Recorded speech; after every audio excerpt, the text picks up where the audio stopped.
Good morning, Mimis. Half of your co-hosts here, coming to you from beautiful Miami, Florida. I mean, for the love of God, look at this view.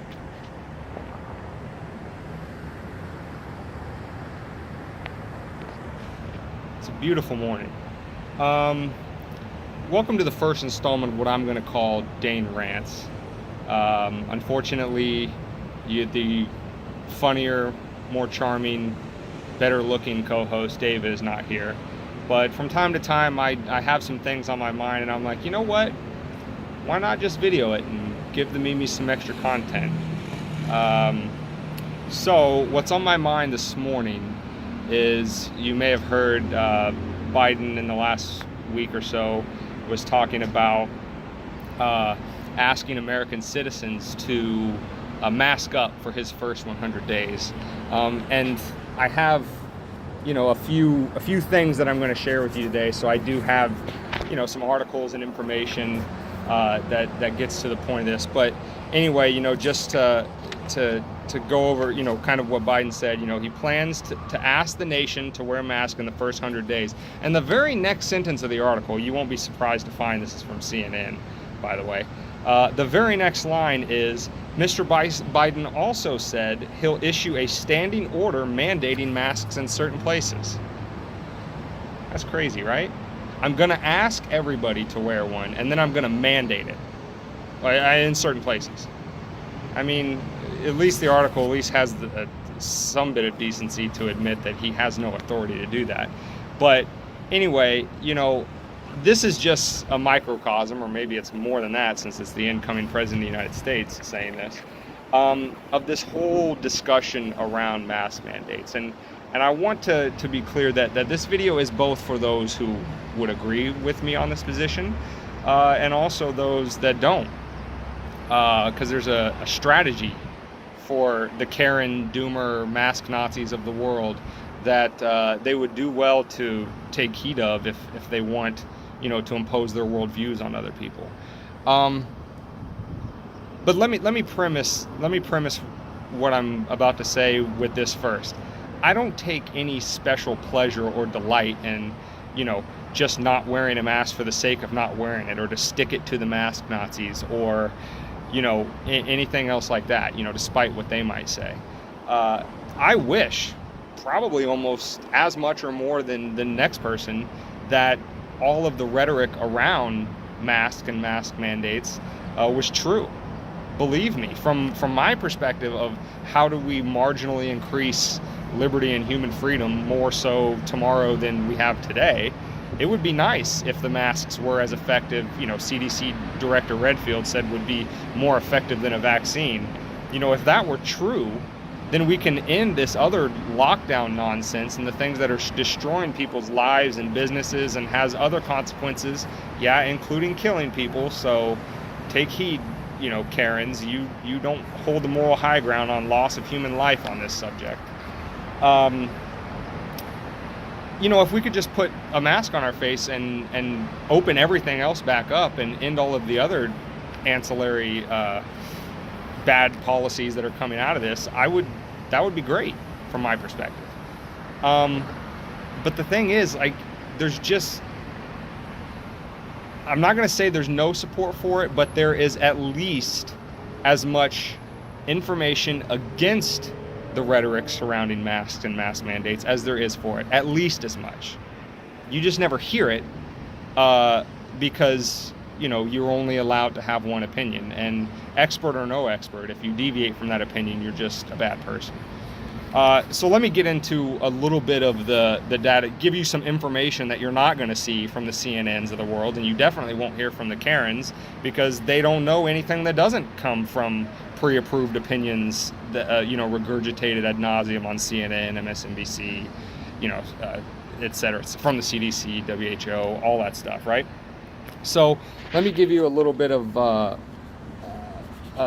information. And this one comes to us from, let me get the title right here, from the CDC Journal of Emerging Infectious Diseases. So right from the CDC itself. How do you like that? For those of you who want to find it, it's in volume 26, number 5, issued May 2020. The title of the report or the study, it's a meta-analysis of previous studies, is non-pharmaceutical measures for pandemic influenza in non-healthcare settings, personal protective and environmental measures. And it was done by several experts that I can only pronounce a few of their names, but Xiao, Xiao et al. Are the authors of this report from the CDC. And I'm just going to go straight to the mask section. So, like I said, this is a meta-analysis, and what they did is they analyzed the effectiveness of face masks in reducing laboratory-confirmed influenza virus infections in the community from literature published from 1946 until July 27th, 2018. So, two things there. You might ask, well, this is flu and we're dealing with coronavirus, so what's the difference? Well, I mean, that's kind of the point, is coronavirus is so new, in fact, that there's not a whole lot of studies on it. So the best we can do is try to compare studies from at least similar functioning diseases and viruses. And why 1946 to 2018? Well, because, as you can imagine, the effectiveness of masks in particular has not been a widely studied proposition until recently, until, like I said, the mask Nazis came out of the woodwork and treated it like religious dogma that you shall not deviate from, that masks work. So anyway, so in these studies, let's see, I think it was, yes, 10 randomized controlled trials. So these 10 trials, again, this meta-analysis of them, studied the effectiveness of masks in terms of limiting influenza transmission. The meta-analysis found that there was no significant reduction in influenza transmission with the use of face masks. The overall reduction in laboratory-confirmed influenza cases in the face mask group was not significant in any of the studies. So the studies basically had a mask group and a non-mask group to determine how much, transmission of the virus there was, and they found no significant amount of reduction in virus transmission for the masked versus the unmasked group. Now, the meta-analysis does clarify that, and I'm going to quote straight from the study, there is limited evidence for their masks' effectiveness in preventing influenza virus transmission, either when worn by the infected person, here's the key point, either when worn by the infected person, or for source control, or when worn by uninfected persons to reduce exposure. Our systematic review found no significant effect of face masks on transmission of laboratory-confirmed influenza. That's interesting, right? Now, these aren't some right-wing conspiracy theorists, that are just hell-bent on killing grandma and, sticking it to the mask Nazis. This is a meta-analysis done straight from the CDC, meta-analysis on the effectiveness of masks, straight from the CDC, published in the Journal of Emerging Infectious Diseases. Now, again, returning to my point of ask yourself, why haven't you heard this? To ask the question is to answer it, right? Because if you hear it, if anybody says it to you, they're not an expert, so they're not entitled to opinion, or they're not with the science, or what are some of the other regurgitated bromides that are surrounding this conversation. Just basically anything you can think of to just dismiss the other person and avoid having the conversation entirely.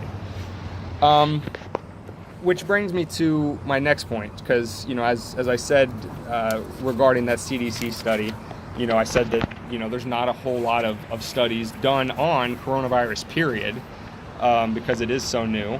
But especially when we're talking about masks, is we're not talking about masks in a vacuum. And actually I think there was a part in the study that I forgot to highlight. And yes, here it is. So behind the CDC study, they also had this to say: proper use of face masks is essential because improper use might increase the risk of transmission.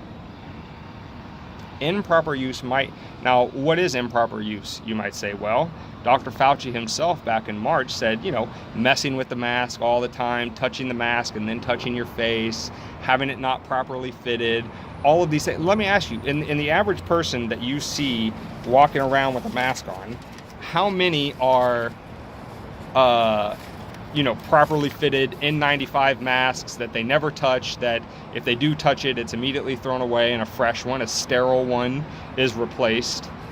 All of these studies talk about the difference in how masks are intended in, the medical setting to avoid splashes and, known infectious, patients and things like that, not for general walk through your grocery store, visit.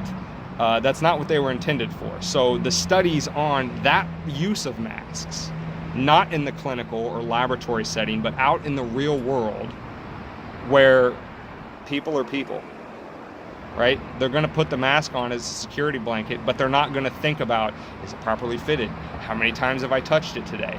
Should I replace it? All of those other factors that go into the effectiveness or not. So, keep that in mind when, again, you hear people regurgitate the dogma of the science of masks, and that if everybody wore them, as Biden said, if everybody wore them for 100 days, we could get this thing under control. Okay, well, we're now day 47,611 of 14 days to flatten the curve, and we still have lockdowns and mask mandates all over the place. So, you're going to have to pardon my wee bit of skepticism. So, on masks used in the real world, a recent study was done, this time in Denmark at the University of Copenhagen. And this study studied about, so there were 6,000 participants, but only 4,860 completed it.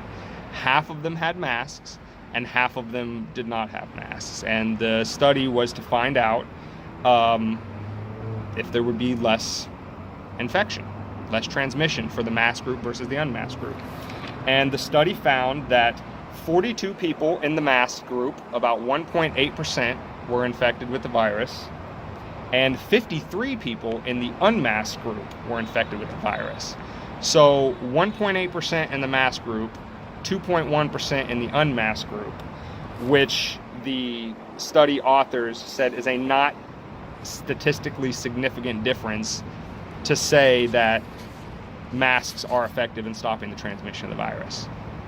Now that is, again, a recent study done during the time of COVID, testing for COVID transmission on the general population use of masks. These people weren't left in a laboratory with masks. They just said, wear a mask, go out in public, all that. Now, again, there's variables of did people in the mask group obviously not wear them according to the protocols and all that kind of stuff. Yes, there's tons of variables.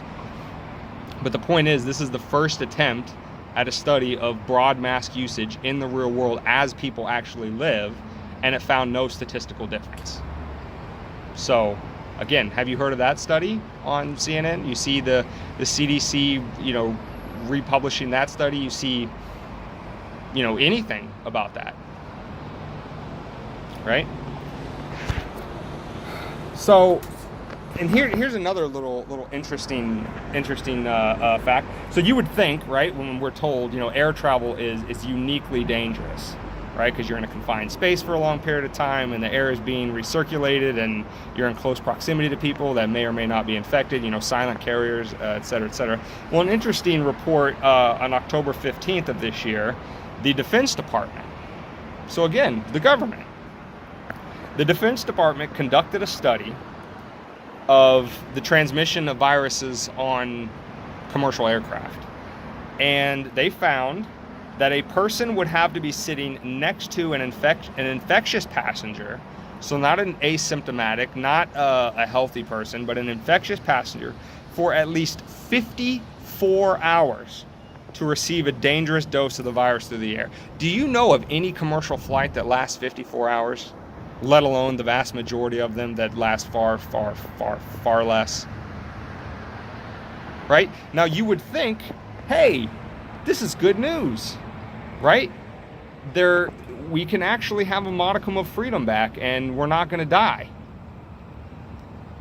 Now, That would be nice to hear from time to time, other than rising cases, rising deaths, everybody's dying, you hate grandma, mask, lockdown, don't look at these people who are dying because of the lockdowns, or the people that are unemployed, the people that are gonna, the global 130 million people estimated that are gonna fall into absolute poverty because of the lockdowns and the economic disruption. Don't pay attention to any of that, right? Pay attention to all the bad stuff that we want you to know about, and don't pay attention to any of the good stuff whatsoever. Doesn't matter where it comes from. Government, CDC, University of Copenhagen, doesn't matter. Experts from Oxford, Harvard, Stanford saying that lockdowns aren't the way to go, saying that, maybe this whole dogma around masks being as effective as vaccines, might not be as well founded as we think. None of that. So,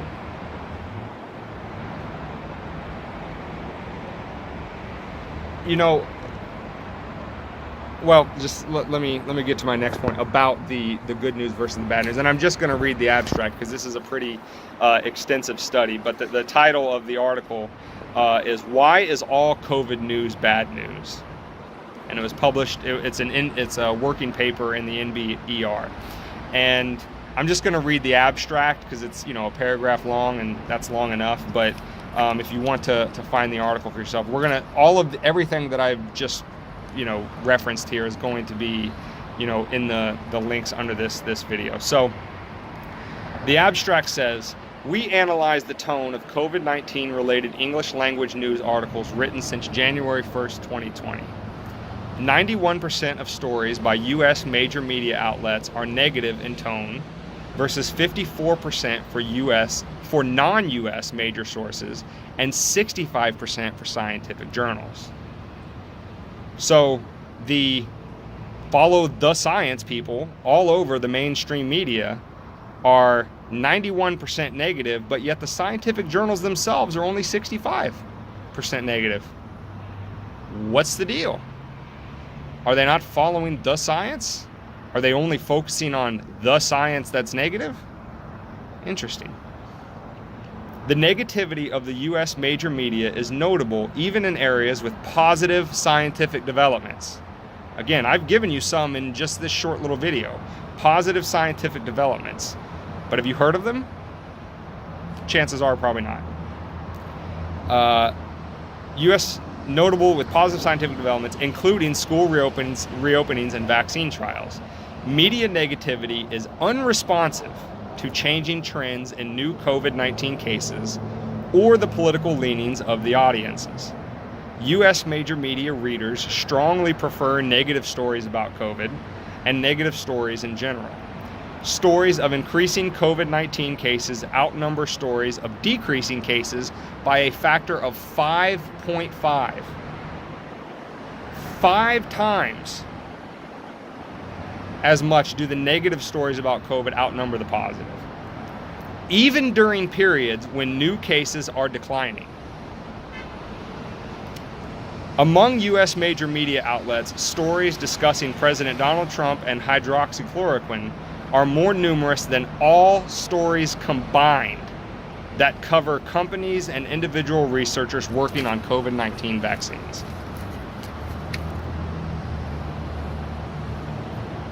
I mean, if it's true that an informed public is what's required to have a functioning republic, a functioning democracy, right? That has to just be appalling to you. Now we could say, oh, the corporate media, they're just trying to make money, and as the abstract itself states, people prefer negative stories, and I mean that's one way to look at it. That would be the way to look at it if they openly admit, but they don't. They don't openly admit it. No, everything is presented with a twinge of, here are the facts, here is the science. If you disagree with it, you're a grandma-hating misanthrope, and you deserve whatever happens to you, including getting the virus and dying, being thrown in jail, or getting a fine for violating a mandate, a mask or lockdown mandate, so on and so forth. Like, that's the way it's presented. It's presented as, if you don't go along to get along, then you're a bad person. So, you know, when the science itself isn't clearly as settled as the news stories are about it, you have to ask yourself, are these Karens, are these doomers, are these masked Nazis, are they really following the science? Do they really care about objective opinion? Do they really care about, you know, the most efficient and effective way to deal with this virus? I would suggest no. So on that point, and segueing into the last thing I wanted to say is, you know, this can also, I probably shouldn't do this for them, but who cares? They turned this off in the first 30 seconds anyway when they found out I didn't agree with them. A little strategy point for those Karens, you know, doomer masked Nazis. If you want people to live as you want them to live, because we all know that's what you're all about. You're just all about control. Whatever opinion you've come to, everybody else better accept it or you know, off with their heads kind of mentality. If you want that, you're going to have to play the hand you're dealt. And the hand you're dealt is that human beings, whether they act like it all the time or not, fundamentally desire freedom. They desire the ability to, you know, live their life as they see fit. And if you're trying to fit the square peg of your policies in that round hole, you're going to have to take that into account. Because if you don't, you're just going to end up overplaying your hand. Again, 14 days of flatten the curve turned into 470,000 of them. You know, masks for a few weeks or months, you know, is all we need to do this thing. And it's slowly morphing into lockdown until, I think, what did Dr. Fauci say, like spring of 2022 we can expect lockdowns to be over, or until like enough people are vaccinated. And yeah, they're kind of tiptoeing around not mandating vaccines, but you know, they kind of really in their heart of hearts want to. You know, all these, you overplayed your hand. I think most of us, 14 days of flatten the curve, thought, okay, you know, 14 days, that cool, whatever. Let's do it. If that's what it takes, let's do it. And most people went along. And then as it extended out, and as you piled more and more and more on people, you're losing them. Not you know, hardline, freedom-loving libertarians like me, but just your average, everyday, non-party, non-political affiliated Joe who, again, just wants to work and provide for his family and have a, you know, decent living and doesn't want to be talked down to when they go grocery shopping or to Lowe's or whatever the case may be. You lost those people. You lost the broad center. So when you're worried, like, why aren't people complying? Why this? Why that? Everybody sucks. I'm the only smart one on the face of the planet. It's because you overplayed your hand. You didn't take into account, you know, kind of the innate aspects of humanity that does long for freedom. Even though most people won't want a leader, they want to be told what to do, there is still that little, to use I guess a non-PC word, a primitive trait. And I'm gonna share an interesting little historical fact with you about that. This primitive trait for the longing for freedom, to be competitive, to try to make your way in the world on your own without somebody else dictating it to you. And when you think, oh, well, maybe you're just making that up, you know. Well, listen, some of the hardest line people that you might think are good nowadays, you know, believed that about human beings. In the USSR, almost 100 years ago, the Soviet government actually funded a study to get rid of, quote, primitive human traits, including competitiveness and the desire to own property. How did they do this, you might ask? How barbaric can this tyranny of the experts, the science people, how barbaric can that really get? Well, the Soviet Financial Commission gave $10,000 to a Dr. Ivanov to conduct a study, and when it was approved by the Soviet Academy of Sciences, to conduct a study on crossbreeding humans with chimpanzees in the effort to breed out these human traits of, like I said, competitiveness, property ownership, the longing for freedom, etc., etc. This happened in about 1926. Now, when Dr. Ivanov first used human DNA to inseminate chimpanzees, and it was a miserable failure, he actually tried in French New Guinea to go the opposite way and impregnate female human beings with chimpanzee DNA before the governor of French New Guinea, French Guinea, caught onto it and rejected the plan. But let's think about that primitive trait that we want to breed out here, that if you dissent from the mask or you dissent from the lockdowns, and if your reasons for doing so are nominally about freedom or liberty or whatever, and that's just a cover for you being a selfish piece of shit and you're a terrible kind of person. I mean, that was the underlying objective of building the quote-unquote, as the Soviets called it, the Socialist Man, right? Human beings are infinitely capable of molding to our wishes, right? If it takes breeding it out of them, if it takes correcting them with regulations or sending them off to the gulag, we can mold human beings into the perfect socialist man. This one that doesn't want private property, this one that doesn't want to dedicate his efforts to better the life of himself and those around him. The one that, really just hook, line, and sinker, buys into this idea of the collective, and everything they're going to do is for the good of everyone else. This longing for freedom and individuality. That was considered a primitive trait by, again, people who were so dogmatically with the science and thought that the ideas of individualism and liberty were so backward and just unseemly, and it's just not the way to build a strong, prosperous society. That's the way they thought about it. And you might say, oh well, we would never do that. Would you? Would you not? I mean, you're going to literally yell at people, completely dismiss them from conversation, simply for giving you countervailing scientific expert opinions and studies and everything else that say that, well, maybe the policies that you're pursuing aren't going to have the consequences you think, and might have a bunch of unintended consequences. If that's your knee-jerk reaction to countervailing opinion, or, I mean, simply just to the fact of saying that you don't know, right? None of us know. This virus is new.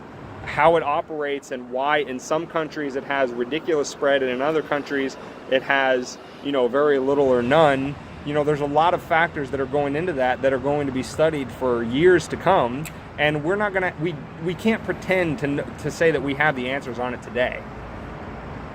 But we can look at the effects of the policies we're putting into place today and see how much damage they're causing and ask ourselves, is the juice worth the squeeze? But yet we're not even allowed to ask those questions, because if we do, then we're bad people. We're not being perfectible people, as, definitely the Soviets would say, and I'm sure at least somewhere in the back of your mind you're thinking. And that's the thing, right? The rights to life, liberty, property, happiness that flows therefrom, these are inalienable rights that aren't granted to you by the good wishes of your political betters, your masters, so to speak. These are inalienable rights that you have by virtue of your humanity. And that if you think that they can just be revoked on a whim, or if you don't think a virus is a whim, you don't think this particular virus is a whim, if you think that there's certain situations where these rights go away, right, to whatever degree you or your political masters deem necessary, you're going to have to deal with the backlash that comes from that. And the backlash is first just non-compliance. So again, you want people to wear masks? Don't lie to them. Don't lie to them. Don't say, 14 days to flatten the curve and then extend it out for several months. Don't tell them that it's better than a vaccine and act like the science is 100% universal agreement on the effectiveness of masks or the goodness of lockdowns, etc., when that's clearly not out there. Because listen, we live in the age of information. And in the age of information, ignorance is a choice. So people can find it, and people will find it, and the word starts to get out that you're full of shit, and then they don't listen to you, and then what starts out as just regulations and measures and tweaking around the edges for the powerful eventually turns into mandates, and then as that aggressiveness ratchets up, you get a countervailing ratcheting up of resistance. That's exactly what happened in the Soviet Republic. And there's no reason to think that it's not happening here and now. It will. It is.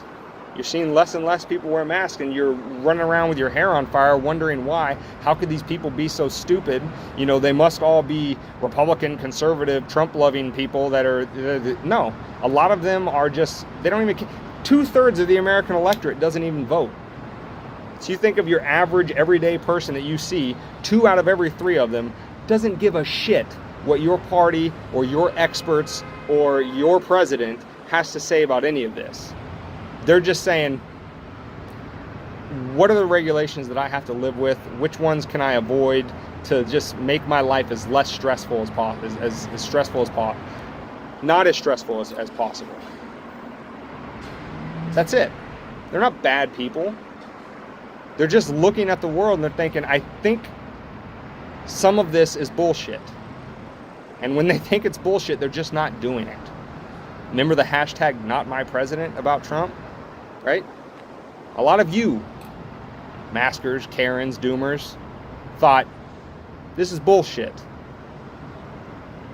I'm not going to pay attention to it. I'm going to, literal secession movements in California were in discussion when Trump was elected because they wanted to break off and not be in a country led by that monster. And good for them. Because when people have had enough for whatever their reason is, whether it be political, ideological, or simply just, my day sucks bad enough, don't make it worse on me. Whatever your reason is, that's the way human beings operate. And not taking that fact into account is going to make you overplay your hand and not get the world that you allegedly want. Just quit lying to people. So, this was supposed to be a 10-minute video. What happened? I guess it's not called Dane Rants for no reason.